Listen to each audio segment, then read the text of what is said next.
Assalamualaikum, salam sejahtera, salam Malaysia Madani dan selamat kembali ke podcast Tekan Habis. Nama saya Taurik Azmi, sebelah saya co-host dan rakan saya Hazuri Samsuri aka Bangau, dan di belakang tabir studio kami penerbit kita atau producer kita Encik Irzal Kamal. Baiklah, so hai.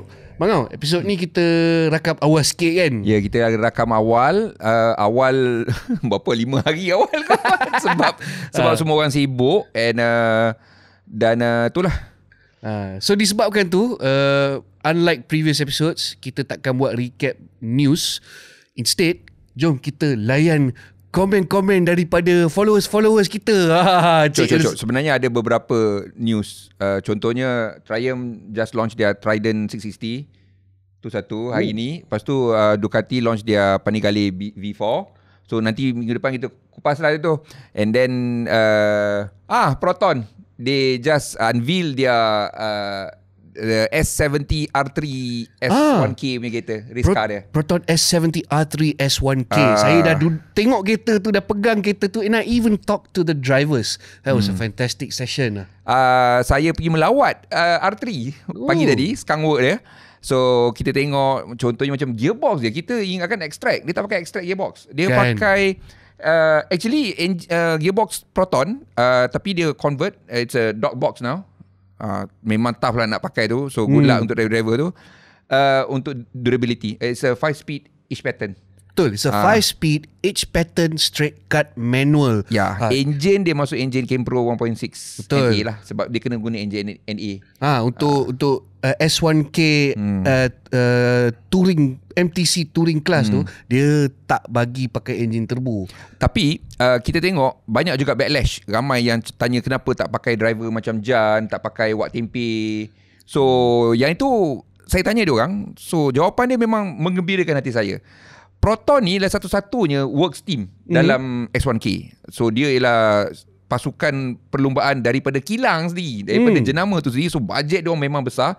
So memang macam tak adil lah. So untuk macam meneutralkan keadaan sedikit, dia orang gunakan driver-driver baru. Sebab Proton kata dia kena develop driver-driver baru. So this is one of the challenges yang dia nak buat.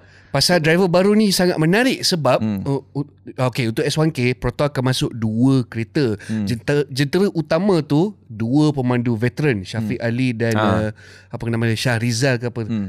Tapi saya memang teruja tengok jentera nombor 2 tu sebab dua-dua pemandu muda, dan salah seorang dia anak Alex Young, Alistair Young. And dua-dua pemandu ni adalah bakat-bakat yang sedang dicungkil dan diasahkan oleh Alex Young sendiri dekat di bawah banner akademi dia, Axel Motorsport.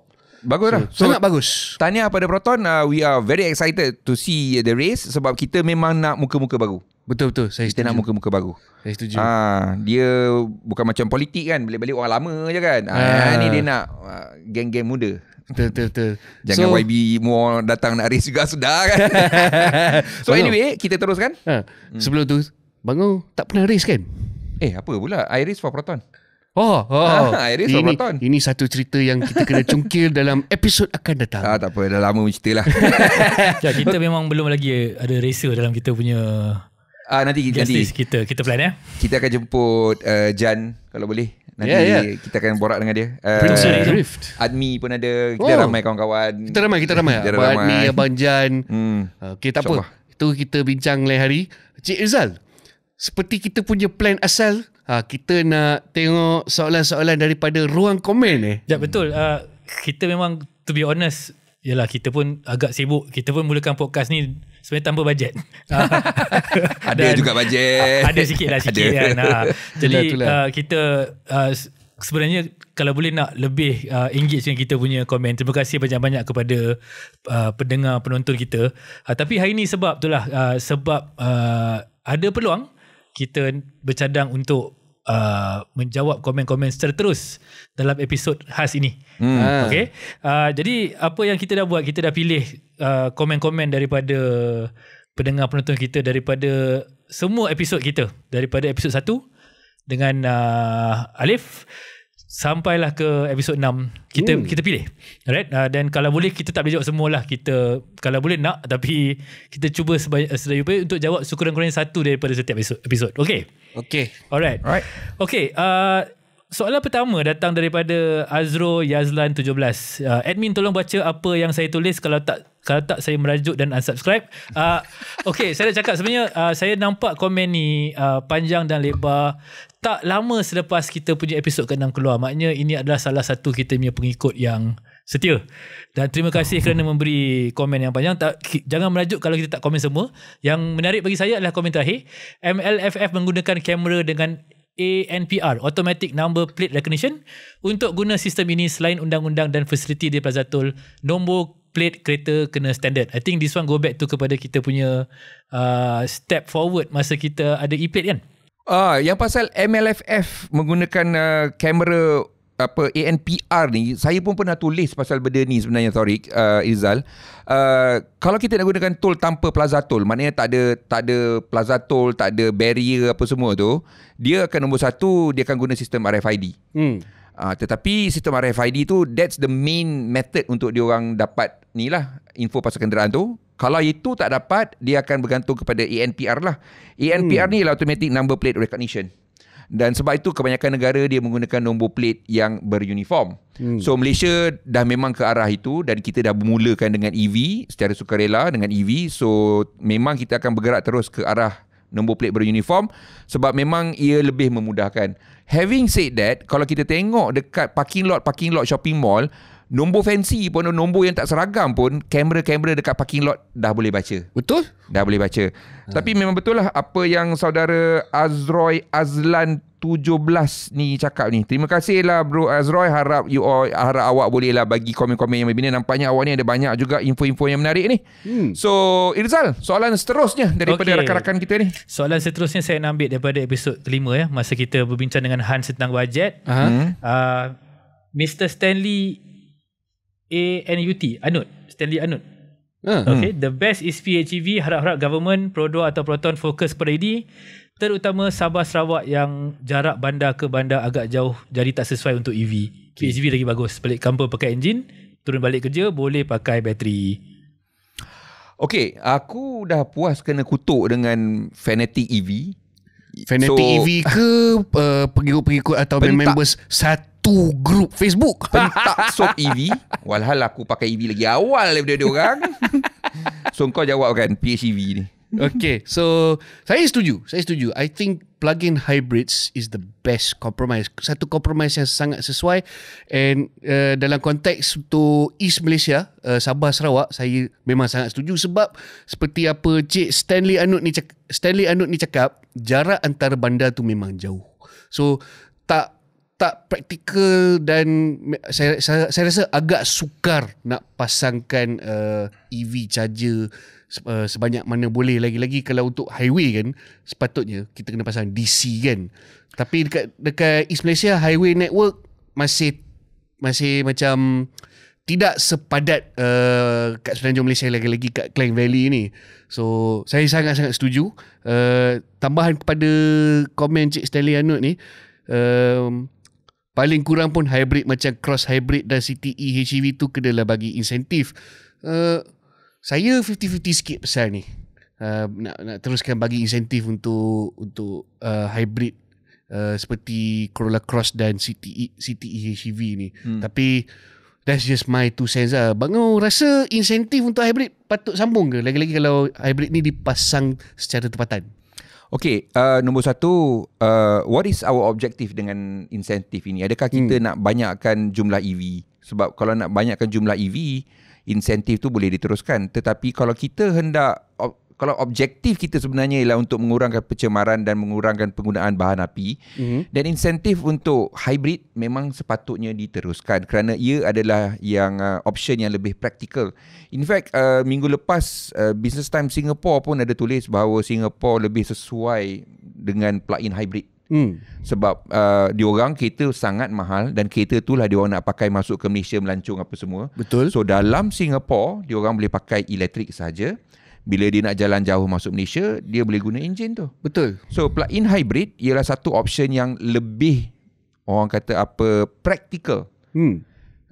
Itu pada saya memang kita kena ada. Mungkin kita teruskan lagi insentif, tetapi bukan untuk hybrid, tetapi kepada plug-in hybrid.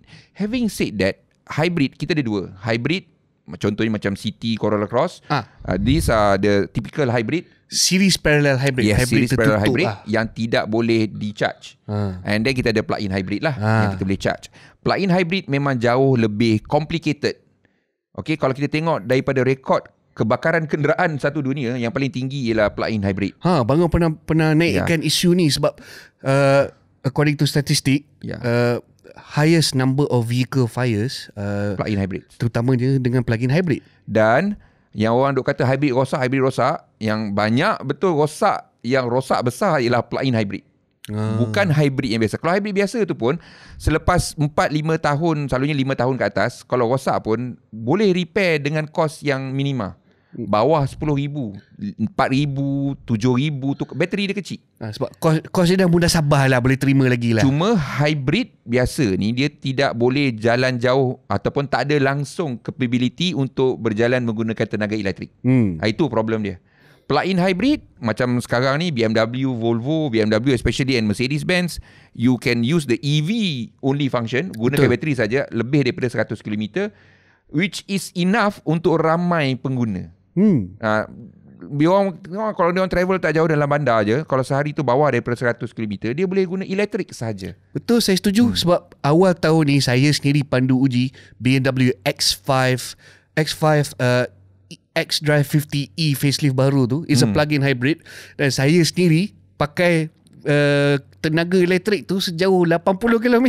Not bad. Saya buat lebih daripada 1,000 km perjalanan saya untuk dalam masa seminggu. Sebabnya bila saya sampai destinasi tu, saya gunakan tenaga elektrik saja. Volvo pergi ke Kanga. Dahsyat. Boleh, memang boleh pun. Cuma itulah. So saya pun setuju juga dengan Cik Stanley ni. And Sabah dengan Sarawak dia ada cabaran yang sedikit berlainan lah. Memang saya harap sangat bahawa kerajaan boleh majukan lagi negara tu, especially daripada segi pengangkutan. Tapi diorang, sebabkan diorang orang kata apa, tak semewah kita, diorang ada solution diorang sendiri ya. Itulah. Certain towns dekat sana, diorang ada diorang punya last mile transport tau. Guna van. Dia macam van sapu. Dan Menteri Anthony Loke pun dah nampak benda tu. Dia pernah cadangkan gunakan van, van sapu. So itulah. So good lah. Good suggestion Cik Stanley. I hope that you can continue giving us more comments. Yes, Irizal. Okay, next saya nak tarik sikit pada soalan daripada episod 4. Ini masa tu Hezri tak ada, saya dengan Taurik saya nak ambil yang last kali ni. Isu kemalangan kenderaan berat semakin kerap ni, tak ada siapa nak sentuh. Saya rasa kita dah sentuh dengan Datuk Zarul sedikit sebanyak dari segi konteks lebuh raya. Mungkin Hezri nak komen sikit pasal selain daripada tu. Actually isu kemalangan kenderaan berat ni satu isu yang Hezri dah bertahun-tahun berbuih-buih bising pasal ni. Betul tak? Itulah, dia kata tak ada siapa nak sentuh. Sebenarnya kalau kami dekat kereta tu, kami sentuh kau tiap-tiap hari. Kami tag kementerian ini, menteri itu, menteri ini, sampaikan. Diorang pun rimas. Tapi tak apa, mungkin di tekan habis kita boleh mendalami isu ini dengan lebih dalam lah kan. Antara cadangan yang kami dapat ialah mengembalikan semula SPAT, Suruhanjaya Pengangkutan Awam Darat. Yang ada dulu SPAT digantikan dengan APAT kerana didakwa ada pertindihan kuasa. Tetapi selepas dikaji, apa yang kami kaji, tak ada langsung. Suruhanjaya, SPAT ni, Suruhanjaya, dia punya level tinggi bang. APAT ni agensi kat bawah saja. Suruhanjaya agensi memang lain lah. Suruhanjaya. So ramai zaman tu lah orang kata ramai yang geng-geng lori ni, tuan punya lori ni marah dekat SPAT. So ini satu isu yang sensitif dan saya tahu menteri pun tak nak sentuh benda ni. Tapi tak apa, saya memang sedang berusaha untuk mencari seorang yang berani tampil untuk bercerita tentang SPAT dengan APAT ni. Kalau ada sila hantarkan komen ataupun PM kepada kami. Ya, PM tepi. Ya. Alright, teruskan. Siapa soalan ni? Ni Muhammad Izzuddin. Okey. Tak apa Cik Izzuddin, kita akan teruskan. Sambil tu follow lah IG kereta. Memang tiap-tiap hari tembak lori baik. Bukan driver lori kita orang lebih nak tembak pada syarikat lori tu sendiri. Sebab driver lori ni makan gaji. Kita kena faham lah. Itulah. Dia minta tolong. Ada yang jumpa saya, dia kata dia merayu-rayu minta tolong tukar tayar lori dia sebab dia kata dah tak selamat. Tapi tuan punya lori kata pakai dulu. sampai dia accident, tayar tu meletup, accident, mati seorang. Menangis-nangis dia jumpa saya. Okay. Tak apa, we will touch the issue. Ya, Izzal, Soon. teruskan lagi. Okay, daripada episod yang dengan Hans, episod pertama dengan Hans, itu episod ketiga Episod ketiga je. Episod ketiga. Okay, saya dah ambil satu daripada Maxim Max 6690. Aku mengimpikan satu hari nanti akan muncul bengkel-bengkel yang boleh buat conversion daripada ICE ke elektrik motor. So kereta-kereta kecil macam kancil, kelisa, itu semua powered by electric motor. Sebenarnya Hazri pernah buat story pasal ni kan. Dah ada. Mungkin kita boleh ketengahkan lagi. Ya. Buat masa sekarang ni kita ada beberapa syarikat dan juga universiti yang mencuba. So macam Universiti Malaysia Pahang, UMP, dia ada kancil rear wheel drive. Sebab depan masih lagi ada enjin, belakang dia letak bateri. So diorang memang very aktif dalam bateri electric vehicle ni, dan dia pernah buat bateri swap. Leaf first generation, dia swap masuk bateri Volkswagen ID3. Bunyi macam simple rupanya tak.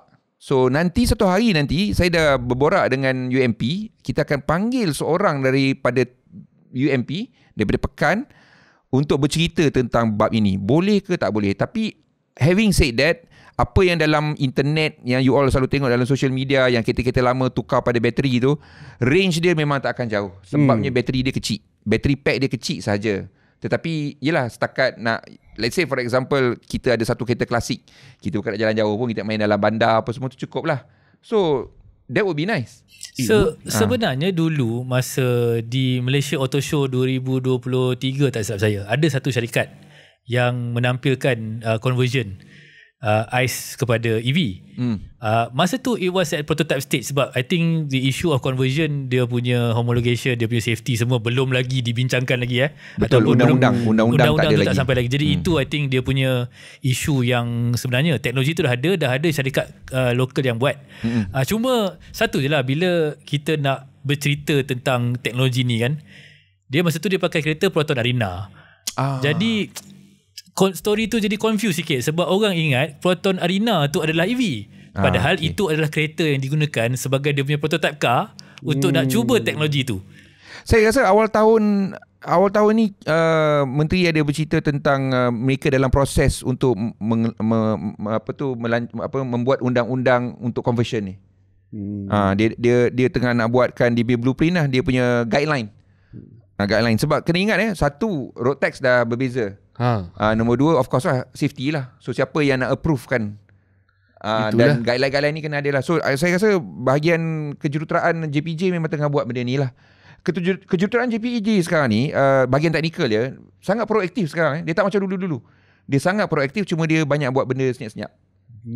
So they are doing something, which is good lah. Bagus lah JPJ sekarang. Okay, bagus. Teruskan lagi Cik Izzal. Satu last kali lah, sebab guest kita dah sampai ni. Itulah. Okay, last kali soalan, komen daripada ni komen lama ni, daripada episod Abang Lando tu.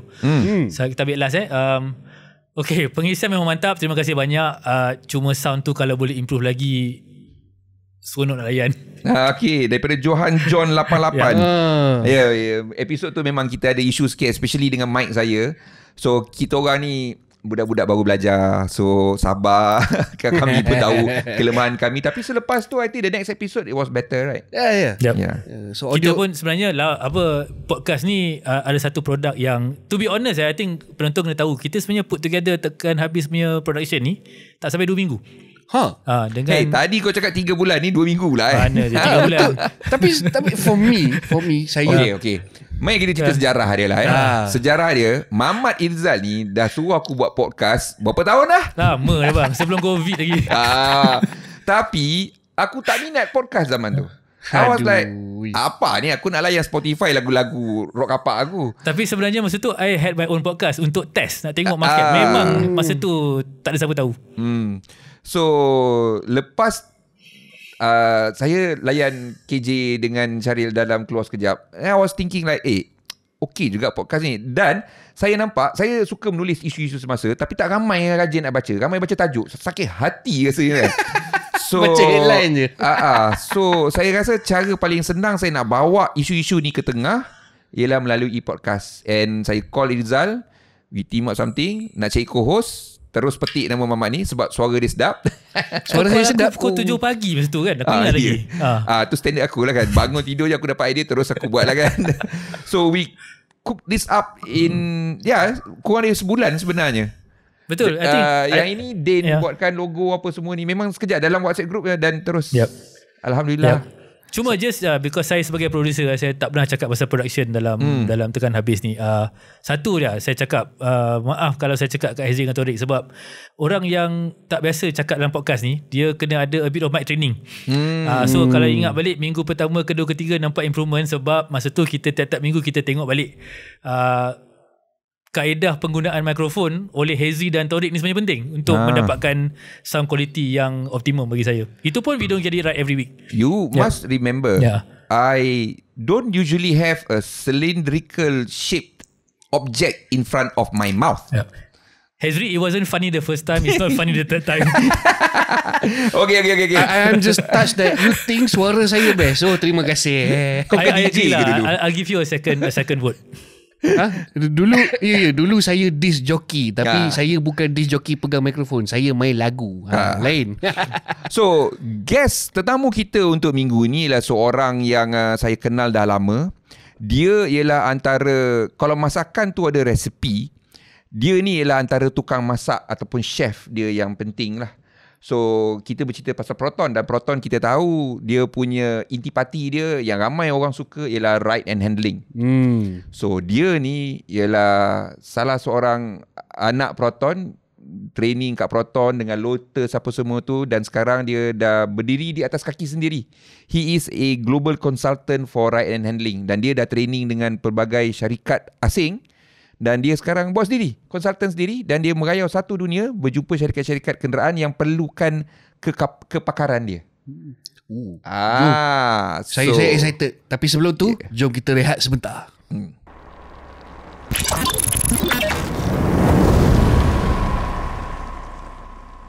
Baiklah tuan-tuan dan puan-puan, anda masih bersama kami di podcast Tekan Habis bersama saya Taurik Azmi dan co-host saya Hazri Samsuri aka Bangau, dan juga penerbit kita Encik Irza Kamal. Dan untuk minggu ini kami ada lagi seorang tetamu khas, Encik Syamim Nuri Arifin. Encik Syamim, terima kasih sudi berikan masa untuk berborak bersama kami.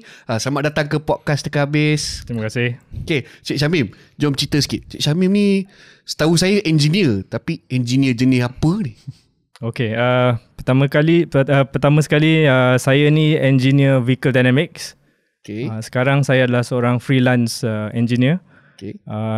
Saya pernah berkhidmat dengan Proton selama 9 tahun.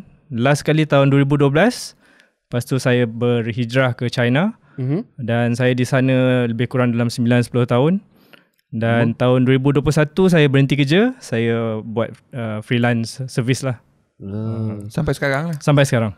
Masuk Proton dulu, cuba cerita sikit kereta-kereta yang Cuk. So vehicle dynamics ni maksudnya Cik Syamim ni pakar dengan ride and handling lah, pengendalian kenderaan. Ride handling ni salah satu subset lah bawah vehicle dynamics. There's more. Okay, there's more. Apa cuba cerita sikit. Menarik kan? Vehicle dynamics ni dia perihal pergerakan kenderaan lah. Okay. Jadi dia ada longitudinal, acceleration braking sebagai contoh. Lepas tu dia ada lateral dan vertical, tu lebih pada ride and handling lah. Lepas tu dia ada juga area-area baru macam ADAS. ADAS pun masuk bawah vehicle dynamics. Part of it, there is an overlap. There is an overlap. Okay. Kalau NVH masuk bawah tu juga? NVH ada overlap. Especially certain vibration yang boleh dirasa. Sebagai contoh vibration yang kita boleh rasa kat tempat duduk, itu bawah vehicle dynamics. Tapi bila dia high frequency bunyi, dia bawah NVH. NVH ni noise, vibration, harshness. Noise, bunyi, vibration, gegaran, harshness, kekasaran. Ya, betul. Okay. So tadi soalan Bangau tu best juga. Masa kat Proton dulu, Cik Syamim pernah develop atau memberi expertise kejuruteraan untuk model-model yang mana kita tahu? Saya punya first tuning project tahun 2006 lah, saya ingat saya. Saga BLM masa tu new platform. Saga BLM? Saga BLM. Saga BLM kira first generation BLM lah. Dengan Haji Azmi siapa? Haji apa? Tu Haji Osman ke? Bukan. Mas Adalah, saya pun dah lupa dah nama dia. Lupa lah nama dia, tapi kenal lah. Dia memang suka betul Saga punya platform tu. Jadi itu basically full model change daripada Saga yang lama. Jadi saya terlibat daripada awal lah, target setting, lepas tu buat Muleka daripada Savvy masa tu. And then buat tuning Mule. Muleka dia Savvy. Muleka dia Savvy. Kita potong Savvy, kita panjangkan sikit, lebarkan sikit. Cermin tu semua sebab dah tak ada size, kita ganti Perplex. Lepas tu Perspex, Lepas tu kita kekalkan hardpoint Saga.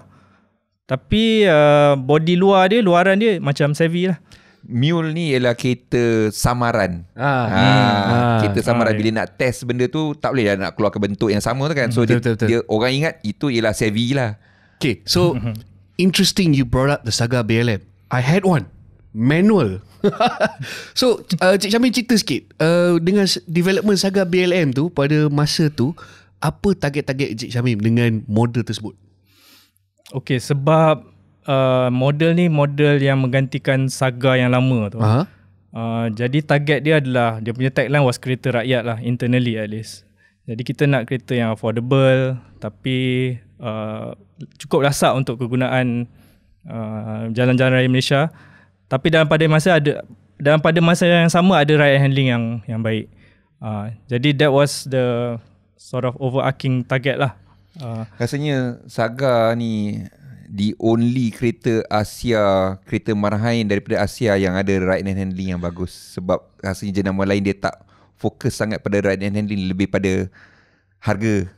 It was a very big challenge for Proton zaman tu, betul tak? Betul. Kereta tu Saga tu kecil, tapi bila drive rasa macam kereta besar. Betul. Solid dia tu. Tapi selain daripada Saga, apa lagi model lain? My last big project was Preve lah. Preve pun sama macam Saga, full model development daripada awal sampai habis tuning. And then remarkable untuk Preve adalah first time kita guna multi-link rear suspension yang didesign sendiri oleh Proton 100% in-house. Kereta Preve ni sampai hari ni abang-abang polis masih puji. Dia compare dengan kereta Jepun dia pakai sekarang, dia kata tak boleh lawan. High speed dia tak boleh lawan Preve. Benda-benda lain no comment lah. Ini sangat menarik. Dan pasal balik ke Saga BLM tu kejap, fakta kedua tu, ride handling tu, saya boleh sahkan. Sebab Saga BLM manual saya dulu, saya jadikan dia saya punya poor man's Lotus Elise. Memang sedap, legend. So terima kasih bang. That was one of my best cars I ever owned. Sampai sekarang saya masih rindu kereta tu. Okay, moving on, Cik Syamim.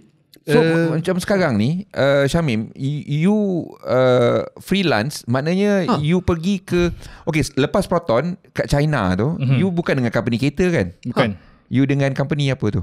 First saya dengan Benteler Engineering Services. Benteler ni chassis supplier lah daripada Europe. Saya dekat situ selama 2 tahun. Lepas tu saya join Magna Steyr, China. Magna Steyr ni ialah satu syarikat kejuruteraan yang juga membuat pistol. Steyr, yes. Steyr AUG. Ramai yang tak tahu sebenarnya tu. Yes. Tapi itulah. Dan ramai juga geng Lotus dalam tu kan, ex-Lotus. Ada juga. Betul. So dekat Magna Steyr, Cik Syamim punya area of focus apa? Pun chassis tuning juga. Chassis tuning. Okay, so dekat Magna Steyr, okay, saya sangat-sangat curious. Chassis tuning ni salah satu orang putih cakap black arts. So pada saya macam sihir sikit ni. So boleh bagi pencerahan sikit tak untuk pendengar-pendengar dan penonton kita yang tak faham pasal chassis tuning ni? Kenapa dia sangat-sangat penting dengan sebuah dinamik kenderaan ni? Chassis tuning ni adalah satu fasa development kenderaan lah. Maksudnya dia adalah satu aktiviti yang pengeluar kenderaan buat apabila kereta prototype tu dah ada. Jadi bila kereta prototype tu dah ada, dia bermaksud proses design semua dah tamat. Proses design dah tamat, proses komponen design semua dah settle. Jadi untuk menajamkan lagi handling, menyelesakan lagi ride, kita akan perlu ada satu fasa chassis tuning lah.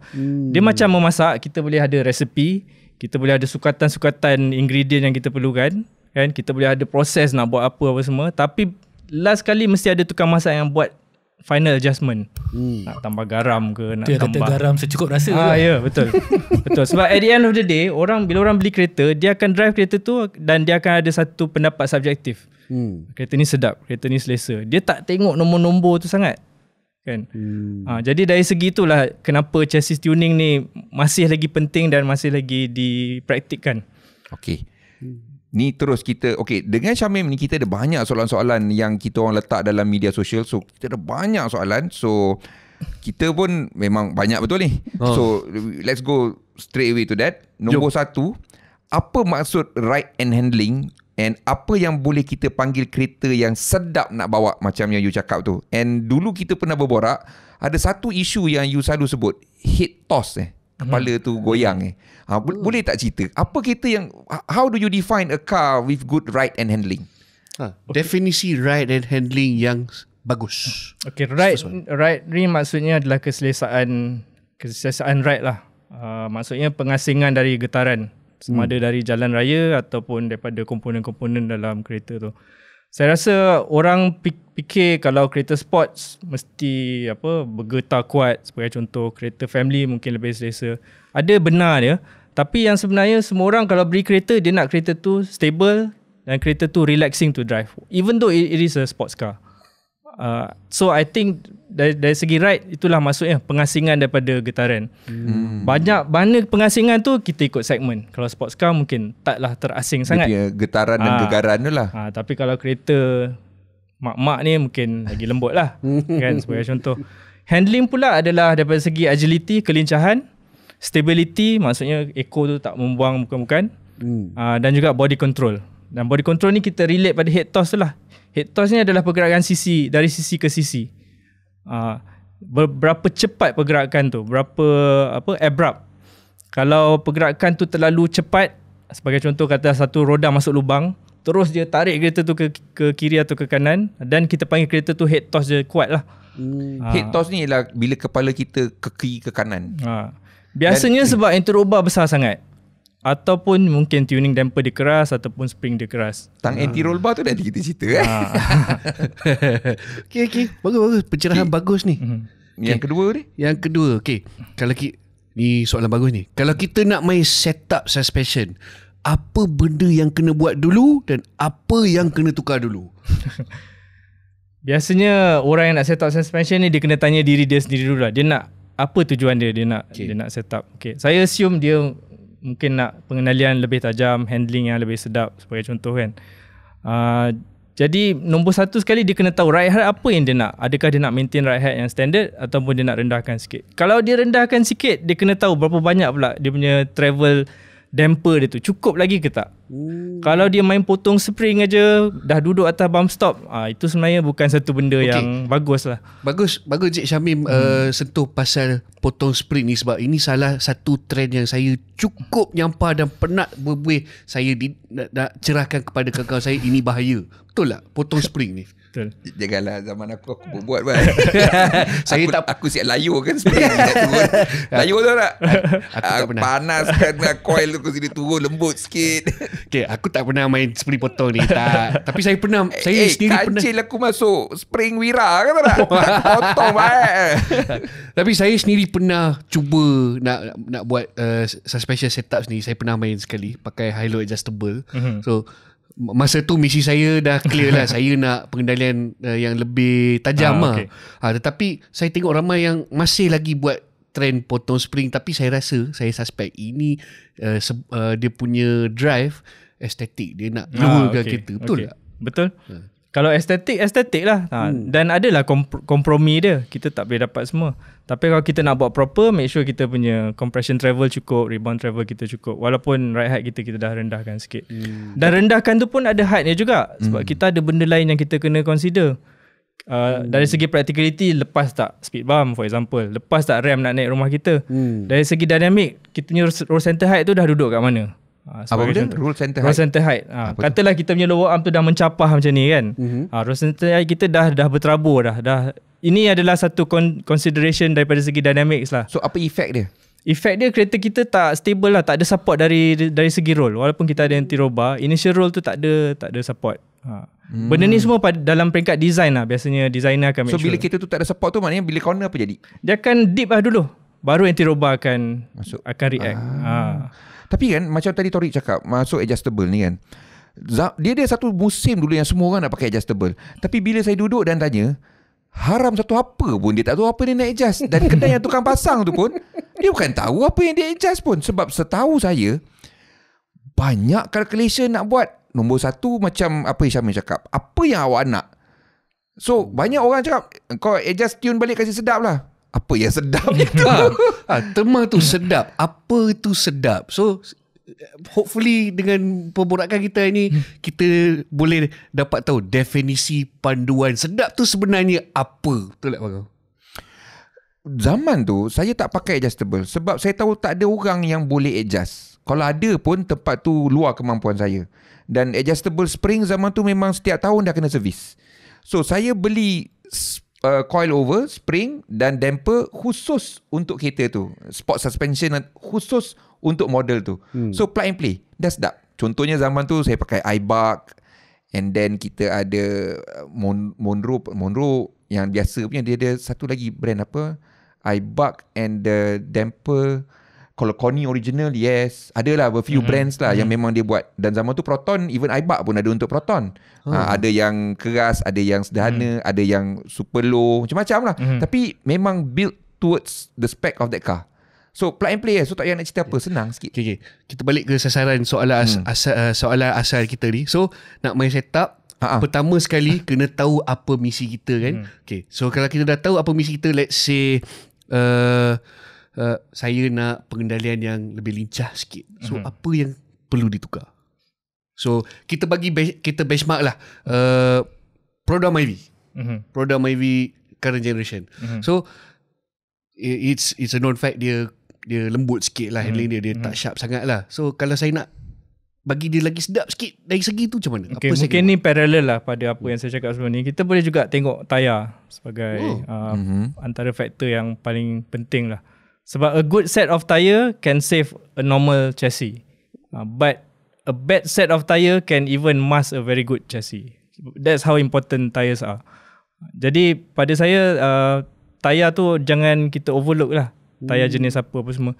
Jangan kita beli tayar sebab dia paling murah. Itu memang normal contoh lah. Sebab kalau kita tengok nisbah harga tayar dengan harga kereta, kalau kita pilih paling murah, tak logik lah. Sebab itu je satu benda yang contact dengan jalan. Kereta kita mungkin 200,000, tapi kita kalau boleh nak tayar paling murah, itu je yang bersentuh dengan jalan. Jadi tolonglah cari tayar yang elok. Okay, so your advice for this is number one, tayar. Tayar. Suspension? Okay, tayar datang dengan rim lah. Rim ni pula pada saya penting maintain offset yang apa? Offset yang betul lah. Offset yang betul. Sebab offset ni kalau kita tengok dekat suspension depan, dia mainkan peranan kedudukan steering axis kita. Kalau steering axis kita dah lari, sebab offset kita dah lari, offset dah terlampau keluar lah. Nanti bearing load kita tinggi, tie rod load kita tinggi, lepas tu kita punya steering returnability dah tak cantik. Ada banyak implikasi dia lah. Okay. So lepas tu damper tu saksoba, shock absorbers dan coilover. Coilover tu spring lah. Dia sekali lah tu. Dia kalau ikutkan chassis tuning, dia start dengan spring dengan anti-roba dulu. Okay. Spring ni kita cari right frequency yang kita nak. Okay. Right frequency ni biasanya kalau right frequency rendah tu lebih pada untuk kesesaan lah. Tapi katalah kita nak main track day ke apa, dan kita carilah right frequency yang tinggi sikit. Mana yang keras sikit lah. Yes, maknanya keras sikit. Okay. Keras atau lembut ni kan, sebab kita tak boleh bagi spesifik, sebab lain kereta lain dia punya spring ratio, berapa jauh spring tu duduk daripada roda for example. Okay. Kalau spring tu duduk jauh daripada roda, memang spring tu tinggi lah dia punya kekerasan. Tapi right frequency kat roda tu sama aja. Sebab dia ada nisbah kan. Wow. Jadi sebab tu kita tak boleh cakap kereta kau kena pakai 6 kilo, belakang 8 kilo. Dia tak apply kat semua kereta. Kereta berat lagi tinggi lah kekerasan spring dia sebagai contoh. Jadi ada banyak consideration. Okay. So paling bagus sekali memang beli yang untuk kereta tu lah. Yes, tapi kena ingat lah, OEM dia akan sentiasa tune untuk comfort. Bukan OEM lah, maknanya yang sport suspension untuk kereta tu lah. Yes, correct. Okay. So memang jelas kita boleh dapat banyak pencerahan daripada Cik Syamil hari ni. Tapi sebelum kita sambung, jom kita rehat sebentar.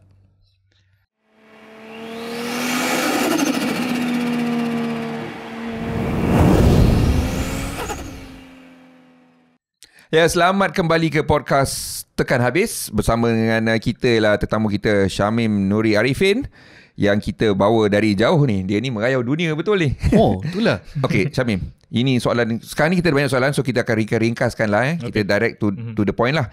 Okey, soalan seterusnya. Torsion beam. Ramai yang kutuk torsion beam. Kata tak bagus lah apa semua lah. Partly because our fault jugalah kan. Tori kita kata mati link. So torsion beam ni sebagai seorang engineer vehicle dynamic, bagus ke tak bagus? Actually dia bagus daripada segi cost, daripada segi simplicity dan daripada segi senang nak tune. Itu bagusnya lah. Yang tak bagusnya dia ada risk daripada segi ketahanan CC tu. Maksudnya kalau kita tengah membelok, kita ada risk kereta tu kurang stabil. Tapi cara designer atasi masalah ni adalah dengan anglekan bush pada torsion beam tu dan keraskan bush pada torsion beam tu sendiri. Banyak orang kata torsion beam ni tak sedap sebab bila naik speed bump atau benda yang tak kata, belakang melompat. Itu sebenarnya bergantung pada tuning spring dengan damper kita lah.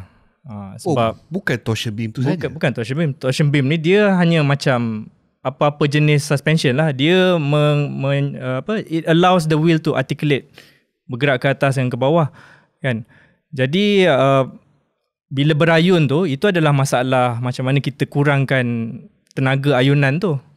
Itu tak ada kaitan dengan torsion beam. So maknanya torsion beam ni ialah sejenis sistem gantungan yang jauh lebih ringkas berbanding dengan multi-link. Dan dia kurang parameter ataupun kurang benda yang boleh ditune berbanding dengan multi-link lah.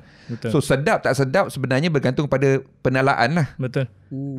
Tapi ada limit lah. Ada limit lah ada limit. torsion beam ni. Ada had dia lah. Ada had dia. Kalau kita nak maximum comfort, for sure torsion beam tak boleh meet the best multi-link. Dan juga multi-beam pula, torsion beam ni dia juga mengurangkan ruang supaya membenarkan ruang kabin yang lebih besar. Betul. Atau ruang boot yang lebih besar. Lagi flat, lagi banyak ruang untuk kargo. Dan pemasangan kat kilang pun simple. Dia ada 2 lokasi je tempat pasang. So antara kereta sport yang pakai torsion beam yang berjaya ialah contohnya the one that came to my mind right now is the Renault Megane. Megane RS 250 Clio, Twingo, even Proton yang sedap macam Iris pakai torsion beam. Betul. Your Saga pakai torsion beam. Yes. Exora pakai torsion beam. Betul. So nak kata torsion beam tu tak sedap atau bersedap bergantung kepada talaan lah kan. Betul. Okay. Alright, soalan seterusnya. Bagus ke untuk kita melabur membeli barang-barang komponen suspension yang mahal ataupun yang murah pun dah memadai? Sebenarnya lebih kepada berapa banyak risk yang kita nak ambil lah dari segi keselamatan. Prestasi mungkin yang murah pun boleh match. Tapi daripada segi keselamatan tu saya rasa ada gap yang besar lah antara jenama-jenama terkemuka lebih-lebih lagi daripada Europe dan Jepun, dan juga jenama-jenama yang kita tak pernah dengar. So, okay, brand Yahudi ni memang mahal lah. Brand Yahudi ni generic term lah untuk benda mahal lah kan, orang sekarang kan. So kalau yang pakai yang murah-murah ni, apa benda daripada segi keselamatan tu yang dia tak selamat tu? Mungkin daripada segi strength dia ataupun durability, ataupun mungkin dia punya part bushing dia senang bocor ke sebagai contoh. So tak tahan lama lah. Tak tahan lama. Tapi tak bermaksud semua yang mahal tu elok. Jadi kita kena buat research jugalah. Kan, kita kena research juga lah dekat internet dan sebagainya. Dia kalau yang mahal tak bagus tu, apa dia tak tahan lama ke ataupun dia boleh rosak ke apa dia? Kadang-kadang dia punya prestasi tu lebih daripada apa yang dia war-warkan lah. Maknanya brand dia lagi power daripada prestasi dia sendiri lah. Betul. So dia takkan cerita brand tu. So nanti belakang kita cerita. Belakang cerita. Okay, soalan seterusnya. Kenapa ada kereta yang rasa okey bila langgar bump atau undulation besar, tapi bila langgar bump atau undulation yang kecil atau ripples atas jalan, dia keras balik? Ni sebenarnya soalan peribadi saya ni. Bila saya test kereta kan, saya notice kan ada kereta dia langgar benda yang tak kata bonggol besar ataupun ya benda yang besar-besar tu, dia okey, dia boleh absorb cantik apa semua, tapi certain benda yang kecil-kecil, kadang-kadang jalan kita tak kata kan, ada macam apa bojol-bojol kecil apa semua tu, dia rasa keras pula. Kenapa tu? Dia macam tak balance pula. Apa pasal tu? Kadang-kadang kita tengok pada penalaan dia jugalah. Mungkin dia punya proses pendalaan tu tak buat dekat Malaysia, jalan di Malaysia atau sebagai contohnya. Dan mungkin juga pendalaan dia tu lebih kepada nak dapatkan body control yang baik sebagai contoh. Jadi dia guna damping tu lebih sikit. Jadi ada kompromi lah bila kita lalu small bump, damping yang banyak untuk body control tu turut memberikan daya getaran juga. Okay, good. Having said that, you sekarang ni buat sendiri freelance. So negara mana yang Syamim pergi untuk buat projek-projek pendalaan kenderaan ni? Selepas you dah jadi freelance lah, kerja bebas ni lah. For the past 1 year ni banyak dekat India. India dan China lah. Tapi for the past 1 year lebih banyak di India. Ni kereta-kereta jenis apa ni? Kereta ada enjin ke? Kereta elektrik ke? Ini kereta elektrik lah. Banyak kereta elektrik sekarang kereta elektrik, ya. So Syamim, daripada pengalaman awak, you nak tala kereta, nak tune suspension kereta untuk Malaysia ataupun Eropah lebih mudah, ataupun yang nak tala kereta dekat India contohnya lebih mudah? Sebenarnya kereta Europe lebih mudah. Sebab? Sebab Eropah ni satu market yang mature. Dan kualiti jalan dan cara pemanduan dia semua kita dah tahu macam mana. Okay. Jadi in that sense dia lebih mudah. Lepas tu dia punya target pun clear. Maksudnya kompetitor yang di Europe tu semua kita tahu. Dia punya dynamic characteristic dia macam mana. Yeah. Tapi market-market yang macam negara-negara membangun ni, biasanya kualiti jalan teruk. Lepas tu benchmark dia kadang-kadang dia akan pilih beberapa kereta-kereta yang mungkin dari Euro atau pasaran lain, dan kadang-kadang target tu adalah dipilih berdasarkan feature terbaik daripada banyak-banyak model ni. So you are cherry picking the best feature and trying to put them in all one car. Wow. So that's the challenge. Maknanya benchmark dia bagi dekat awak tu memang tak tercapai. Ya. Kalau saya capai, saya Superman lah. Lebih kurang macam tu lah. Okay, now sekarang ni kita ada list of questions daripada pembaca-pembaca di Kareta dan Carikas dan juga media sosial saya sendiri tau. Saya open. Saya cakap saya nak jumpa Syamim dalam podcast, korang hantarlah apa soalan. So kita ada banyak soalan ni, dan soalan-soalan ni sebenarnya Cik Syamim sendiri yang cherry pick sebab banyaknya bertipa-tipa. So aku tak sempat nak check. Ada beberapa kat soalan-soalan pedas-pedas ni, siap tanya compare antara model-model lain ni. Yang tu kita tak boleh nak bagi tahu. Itu tak boleh lah. So tapi boleh kat kat sini ada juga ni. So why not we start this one off maybe after this break? Jom kita rehat lah.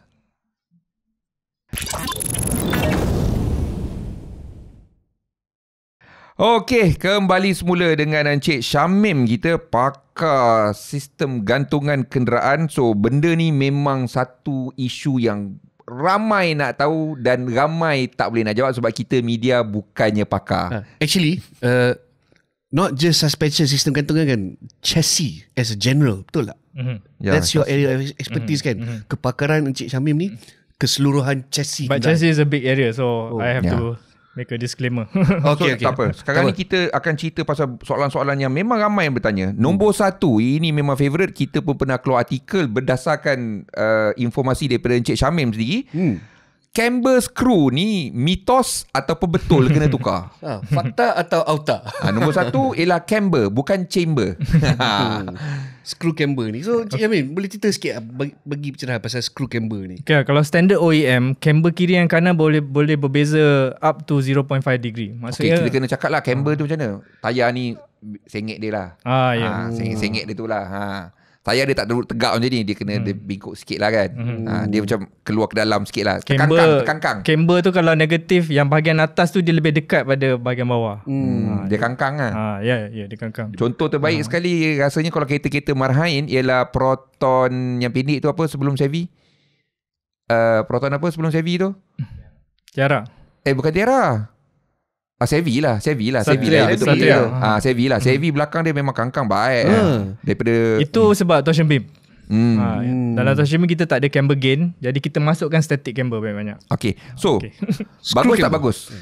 Sebenarnya amat risky lah. Amat ada kesan yang besar daripada segi keselamatan. Sebab kualiti camber bolt tu kita tak tahu.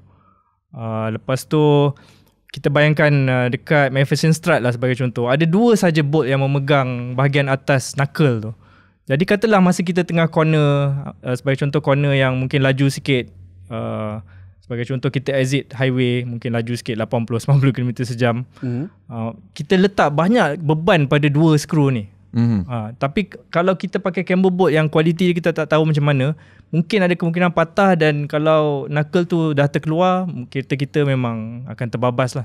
So kita itu yang banyak kawalan. dalam report kemalangan kereta hilang kawalan. Dan saya rasa even ramai yang tak tahu pun benda tu boleh berlaku. Jadi saya tak recommend, sebab kalau kita tengok bolt yang asal tu daripada manufacturer, dia dah ditest dari segi dia punya kualiti, dari segi ketahanan dia, dari segi komponen, bila dipasang sebagai subsystem, bila dia beroperasi dalam keadaan complete vehicle, banyak level testing tu baru dia lepas. So tayar tu dia makin kangkang ke apa ke, disebabkan oleh original OE punya camber screw tu ke, ataupun sebab lain? Dia ada design dia, memang kalau camber bolt tu yang asal pun memang ada sedikit static camber. Okay. Jadi camber ni mungkin lama-lama lari sebab kereta tu mungkin body dia dah tak berapa keras, ataupun mungkin kedudukan subframe depan tu dah berganjak sikit ke kiri atau ke kanan. So untuk repair? Jadi mungkin apa yang kita boleh buat, kalau saya longgarkan semua bolt-bolt pada subframe, longgarkan semua bolt pada lower arm kan, bagi dia relax, kita ketatkan balik. Lepas tu kita longgarkan bolt pada bushing apa semua, kita bounce kereta tu atas tanah kan, bagi dia kat kedudukan ride height yang standard tu, baru kita ketatkan balik semua. Kita relaxkan semua arm suspension ni. Macam orang juga lah, kita kena macam loose up dan baru kita check balik wheel alignment tu.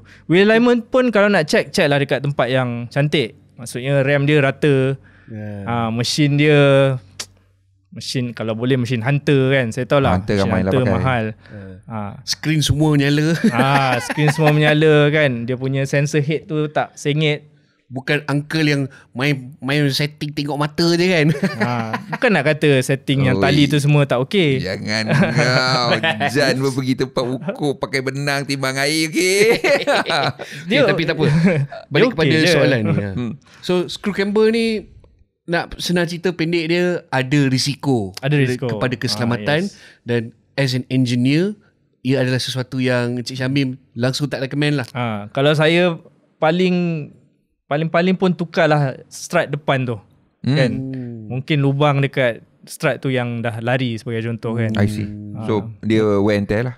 Tu lagi selamat sebenarnya. Okey, soalan kedua. Ini sebenarnya soalan dia mendalam ni. Absorber betul ke boleh servis? Okey, absorber betul ke boleh servis ni sebab kita ada syarikat-syarikat tempatan yang dia buat balik absorber lama tu. Dia recondition balik. Dia recondition dan dia kata jauh lebih bagus daripada yang baru dan daripada brand-brand mahal. Dia kata dia punya yang dia recon balik tu bagus. Betul ke? Dia mungkin bagus sebab mungkin bila dia test, dia dah segar kan, absorber tu dah segar, minyak dia dah tukar, valve dalam dia semua dia dah tukar, dia dah ikat balik. Bila dia test kat mesin, mungkin sebab damper tu dah segar, jadi force dia semua cantik lah. Tapi kita tak tahu lepas 10,000 km, selepas 50,000 km, lepas kita langgar speed bump, kita lupa nak brake, apa akan jadi? Siapa nak check? Sebab apa, dia punya tube tu dah lama apa semua ke? Yelah, bila dia dah buka balik seal tu, dia well balik lah, dia masukkan gas, kita tak tahu proses tu apa piawaian dia sebagai contoh. So it's a question of standards lah, piawaian pembinaan ni. Ya. Okay. Sebenarnya saya pernah tengok tempat dia orang buat dan saya haram tak percaya dengan kualiti dia. Jujur cakap lah. Okay. Takut pun ada. Itulah. Tapi harga murah dan propa dalam media sosial dia kuat. Dia bawa MPV besar, layan corner apa semua. Saya pun cakap, sejak bila aku nak layan corner laju guna MPV besar-besar ni? Tak perlu pun aku pekejadah cerita macam ni kan. Dan tengok kereta yang dia bawa pun, the car that he drives is not known for good ride and handling. Bukan kita macam tu. Kalau kita gila bawa kereta, kita tahu kereta tu tak best pun handling dia. Buat apa pun lah. But anyway, tak apalah, tu lantak dia orang. Nombor 3, kita tak nak cerita pasal brand, tapi ini ialah ni besi-besi putih yang zaman dulu kita duk pakai. Zaman aku dulu lah, aku banyak pakai sebab kita dulu chassis memang lembik, buat pakai jelly. So kita letak besi-besi strut ni lah, apa semua ni lah. Strut bar, chassis strengthening bar ni ada function ke tak sebenarnya?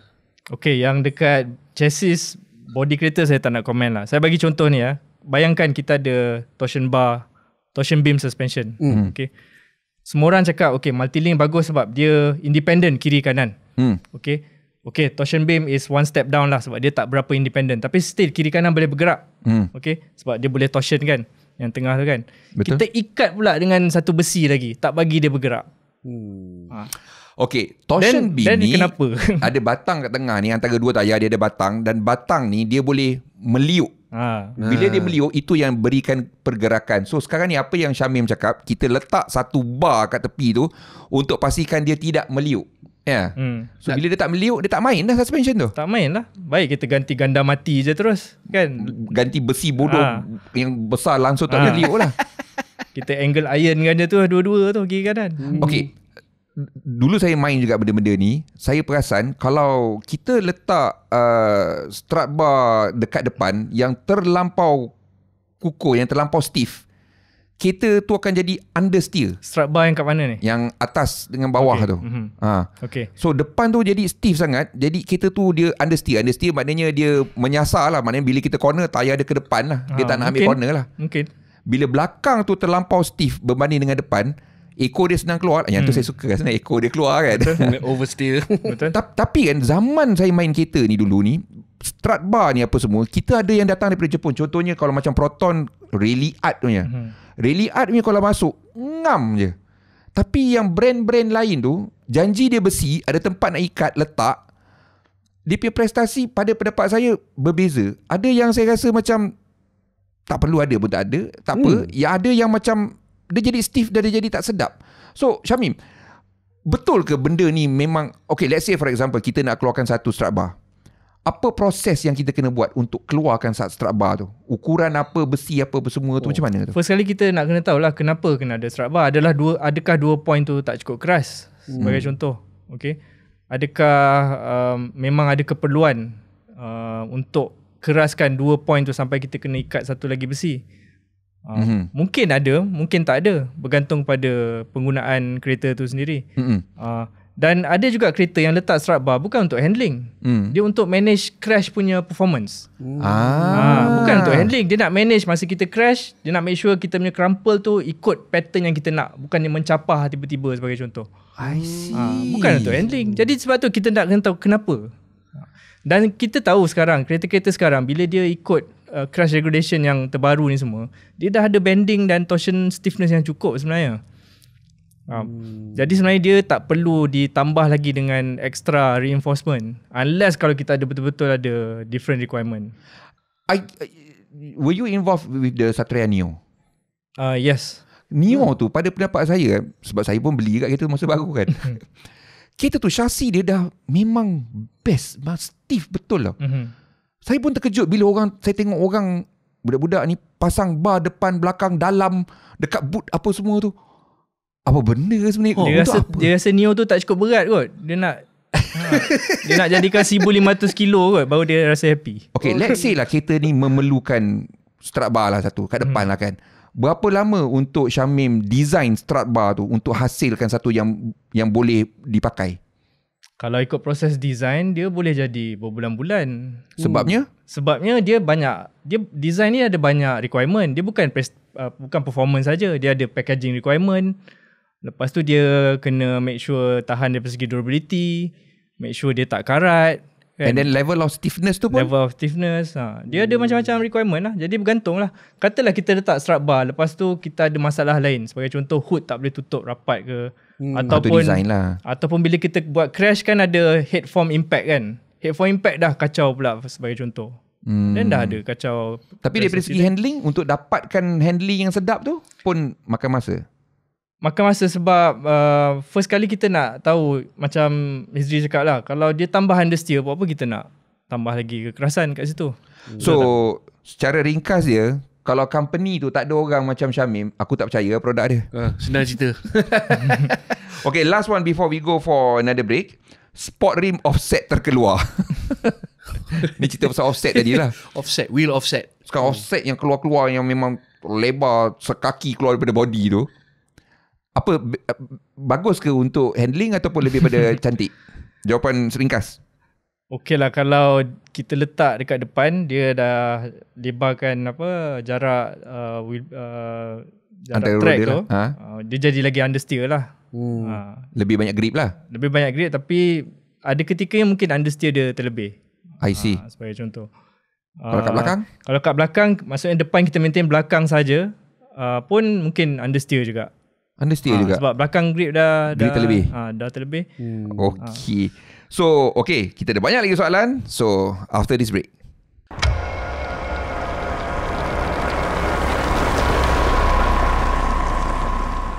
Baiklah tuan-tuan dan puan-puan, anda masih bersama saya Taufiq Azmi dan Hazri Samsuri aka Bangau di podcast Tekan Habis, dan memang sah banyak pencerahan ilmu pasal pengendalian dan chassis kenderaan kami dapat daripada tetamu minggu ini, iaitu Cik Syamim. Cik Syamim, saya rasa kalau kita sambung lagi borak-borak kita ni sampai esok tak habis ni kan Bangau. So untuk segmen akhir ni kita rapid fire sikit lah Okay, Cik Bangau, fire the questions. Okay, nombor 5 ni dia nak bezakan kereta-kereta. So Type R, torsion beam, basically macam ni lah. Torsion beam yang digunakan dalam kereta prestasi kenapa lebih bagus daripada torsion beam yang dipasang pada kereta marhain? Basically tuning lah. Tuning lah kan. So Talaan sebab prestasi, so macam Megane RS versus Megane biasa lah. Okay, so betul pasal tuning dan pasal fokus kenderaan tu sendiri. Okay, nombor 6 ni soalan yang sangat penting. Tekanan angin tayar adakah ia mempengaruhi pengendalian kenderaan? Banyak ke sikit? Banyak. Banyak. Jadi sentiasa check waktu sejuk. Okay, maksudnya janganlah lepas drive 10 minit 15 minit baru nak check tire pressure, baru nak ikut recommended tire pressure tu. Masa first kita keluar rumah terus pergi stesen minyak, that's the best time kita check. Sebelum start jalan lah. Jangan start, sebab bila dah jalan jauh kita kena expect tire pressure tu naik sikit. Selalu dia naik berapa persen? Dalam 0.2 bar macam tu, 0.3 bar. 0.3 bar. Engineer pakai bar, bukan PSI, bukan KPA. Tapi saya rasa geng-geng motor faham yang tire pressure ni sangat penting. Handling jadi lain betul. Actually ini betul sebab saya dengan Bangau ni kerap bawa motor. So tire pressure ni memang satu yang kita jaga kau-kau. Tapi it's something yang ramai yang bawa kereta yang bawa 4 roda tak rasa. So a bit more advice on tire pressure ni, Syamim. What is the best thing to do? Kalau check 2 minggu sekali. Okay. Ataupun guna nitrogen bagus ke tak bagus? Kita punya normal atmosphere pun dah 70% nitrogen dah. Kan? Cuma yang nitrogen kat kedai tu memang betul-betul kering lah. Kita banyak moisture kan dalam ni. Okay, tapi sentiasa check Sentiasa check. Okay, alright. Dan kemudian aftermarket sport comfort itu kita dah jawab dah. Suspension aftermarket.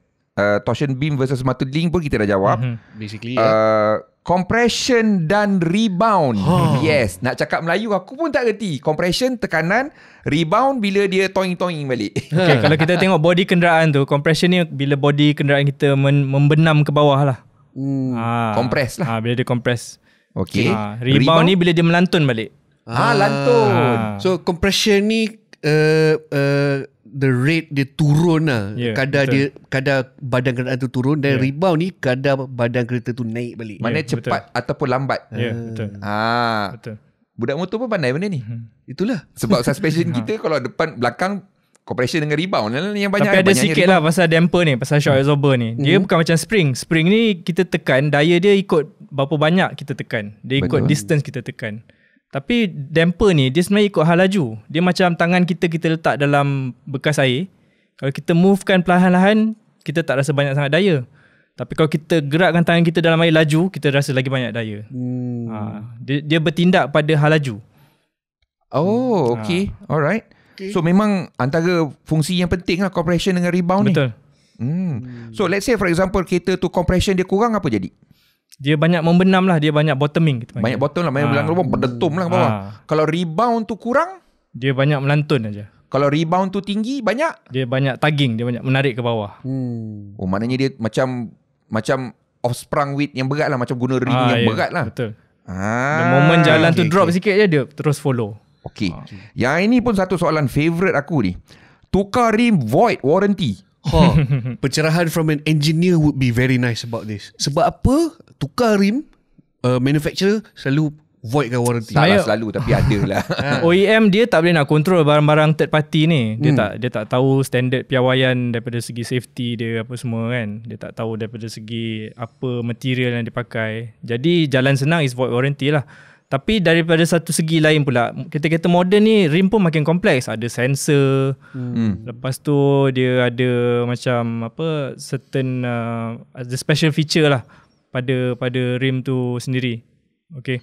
Mungkin dia ringan, mungkin dia punya untuk kereta-kereta EV dia ada certain kind of aerodynamic punya resistance kan. Jadi OEM dia kalau boleh dia nak maintain semua benda-benda ni. Tapi dari segi consumerism, kalau let's say for example dia punya touch screen rosak, dia tukar sport rim, tak ada kena-mengena. Warranty untuk touch screen tu tak void. Tetapi kalau dia ada kena-mengena dengan komponen sistem gantungan ataupun brake ataupun apa-apa yang berkaitan berhampiran dengan rim yang kita tukar tu, yang itu dia boleh ceritakan. Tetapi syarikat kenderaan dia wajib explain lah kenapa dia tukar rim tu void. Dia tak boleh cakap oh you tukar rim void, tak boleh. Dia tak boleh. Dia boleh minta penerangan kenapa. So benda-benda macam ni selalunya saya akan nasihatkan kepada mereka bawa naik ke tribunal pengguna. Naik ke tribunal pengguna lah. Okay. Tapi pencerahan daripada segi engineering tu ada logik dia lah. So terima kasih Encik Syamim. Next one. Okay, compromise between ride and handling. Okay, ni betul. Ada tak kereta yang handling sedap tetapi selesa? Boleh ke kita capai level tu? Pada saya boleh. Tapi bergantung pada expectation kita jugalah. Maksudnya kalau kita nak handling tu bagus, ride tu tak bolehlah kita expect macam naik Rolls Royce Phantom ke kan. Cik Syamim memang banyak bawa kereta-kereta juga. Dan bila dia bawa kereta, you assess all these cars. So dalam banyak-banyak kereta yang you dah bawa dalam dunia ni, yang mana yang you rasa ada balance yang cantik daripada segi comfort dan performance? Saya rasa saya cakap saya general lah. Saya rasa kereta mostly yang daripada Europe biasanya ada keseimbangan lah antara keselesaan ride dan handling. Truck pickup? Truck pickup saya suka, okay lah saya sebut satu brand lah, Ford Ranger yang baru tu saya suka. Not bad. Here's a good one. Toyota GR86, Mazda MX-5. Mana Encik Syamim akan pilih? Saya pilih MX-5. Sebab apa? Sebab aku ni ex-owner 86 ni. Saya pun peminat GR86. Tapi sebab apa? MX-5. Saya rasa MX-5 dia kecil sikit. Okay. Lepas tu kalau Hezri ingat MX-5 punya father pernah kerja dekat Proton kan? Bob Hall. Tapi GR86 memang is a good car. Saya admit. Okay, the reason kenapa aku pilih 86 dulu, aku tak muat Miata bang. Miata tu kecil sangat. Yang paling aku tak muat is S2000. Tempat kaki footwell dia tu kecil betul. Tapi yang itulah yang aku minat zaman tu, dengan engine high revving dia. Allahuakbar. 86 to me was a very nice balance. Yang suruh aku beli pun Jan pun. Dia buat training car dia kan. Okay. Alright. That was a good one. Bila kena tukar sistem gantungan kita, saya rasa dia tukar peredam dia lah, dia punya shock absorber. Apa yang perlu ditukar, OEM ataupun aftermarket? Gantung pada apa yang kita nak lah. Kalau kita tapi macam damper tu, sak sobar tu bila kita kena tukar? Petanda dia kalau kita drive dah tak sedap, steering dah ada delay masa respon, ataupun bila kita langgar impact tu, kereta tu bergegar kan. Itu maksudnya absorber tu dah tak cantik. Dia akan toing. Yeah. Okay, tapi OEM dengan aftermarket, macam mana nak pilih aftermarket yang bagus? Aftermarket ni dah open lah. Macam mana kita nak tahu kan? Aftermarket pun ada yang macam dia macam copy OEM. Ada juga aftermarket yang macam monotube. Jadi dia terlalu banyak kelas lah aftermarket ni sendiri. Kalau orang tanya, macam kita orang ni ramai lah orang tanya kan, nasihat saya ialah pilih aftermarket brand yang besar lah. Sebab nombor satu kan, whatever produk pun kena ada R&D. So brand besar kita nampak R&D dia. Brand-brand baru ni selagi dia tak buktikan R&D dia, saya sedikit skeptical. Sebab diorang boleh melabur banyak, some of the brands melabur banyak dalam media sosial daripada R&D itu sendiri. Dan yang itulah yang orang akan percaya. Itu masalah dunia sekarang. Okay, we will not name brands, tapi saya setuju R&D is important. Tapi the fundamental root untuk membuat decision ni, kita nak apa kan? Betul. Jangan ikut orang lah. Itu yang paling penting sekali. Okay. Memang terpaksa ikut orang juga. Nak tak ikut. Tapi ni soalan seterusnya, jangka hayat Saxoba absorber ni, lifespan absorber ni on average berapa lama dia tahan dan bila kita kena tukar? berapa kilometer lah? Kalau tanya saya 80,000 tu dah maksimum lah. 80,000. 80,000 kilometers. Dulu Wajar tu yang belakang tu 40,000 tau. Sebab kos. Dia kata kos. After 40,000 dia suggest dah tukar. Tapi harga dulu tak mahal. Untuk kita orang zaman tu mahal lah juga. Tapi yelah. yang belakang murah kan.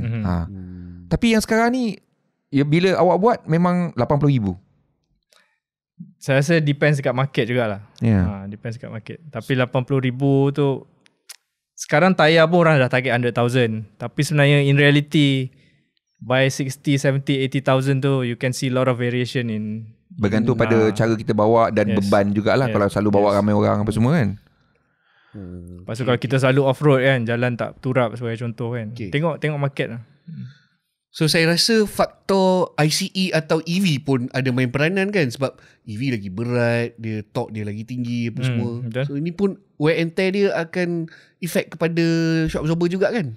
Akan efek, tapi biasanya dia akan sizing dia ikut berat kereta lah. Kalau kereta tu 3 ton punya absorber lah. Dia punya diameter rod dia besar, dia punya body lagi besar. So sekarang ni awak banyak buat EV, apa sebenarnya yang masalah dengan bila awak buat suspension untuk EV? In principle sama aja, cuma EV ni dia banyak berat ke belakang. Kadang-kadang dia 5-6% bias ke belakang. Maksudnya tak ada orang lagi, berat curb dia dah bias sikit ke belakang. So kalau ICE kita boleh expect 60% kat depan, 40% kat belakang. Kalau EV ni dia biasanya 50-50 ataupun 5% lebih sikit ke Bukan belakang. 50-50 tu lebih bagus ke? Macam apa yang Subaru buat? Tak semestinya. Tak semestinya. Hazri, Subaru 50-50 tu pacuan, bukan chassis balance. Ya. Chassis balance lain kita bang. Asymmetrical all-wheel drive. So apa masalah dia bila dia bias ke belakang berat dia tu? Masalah dia adalah dari segi kita nak manage stability lah.